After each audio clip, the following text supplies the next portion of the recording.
HUT RI digelar di IKN, Jenderal Bintang 4 utus ribuan personel TNI, Istana Negara dikelilingi markas militer. HUT Kemerdekaan RI di tahun 2024 rencananya akan digelar di Ibu Kota Nusantara, IKN. Demi mengamankan pelaksanaan momen paling bersejarah bagi NKRI tersebut, militer Indonesia tentunya tak ingin kecolongan. Hal tersebut pernah diungkapkan Jenderal TNI Maruli Simanjuntak belum lama ini saat berkunjung ke IKN. Kala itu, Kepala Staf TNI Angkatan Darat itu menyebut TNI AD akan menyiapkan personel terkait pengamanan upacara 17 Agustus 2024 di IKN.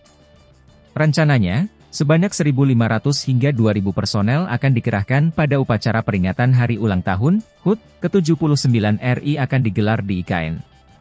Kami berharap nanti tanggal 17 Agustus 2024, Angkatan Darat khususnya, kami siap mendukung kegiatan di IKN, tutur Maruli.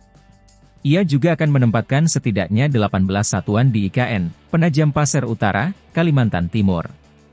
Rencana itu diungkapkan Maruli saat dirinya mengunjungi IKN, Rabu, 21 Februari 2024. Ia mengatakan bahwa TNI AD telah membangun Komando Distrik Militer, Kodim, di kawasan IKN. Selain itu, juga akan ada Koramil-Koramil, Komando Rayon Militer, termasuk ada 18 satuan ditempatkan di IKN. Dalam kesempatan itu, KSAD Maruli juga meninjau pembangunan titik nol Nusantara. Untuk pengamanan pertahanan udara, pertahanan medan segala macam, nanti kami rencanakan, kata Maruli.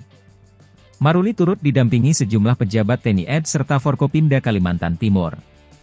Pembangunan Ibu Kota Baru Indonesia yakni Ibu Kota Nusantara, IKN, terus digulirkan dengan cepat.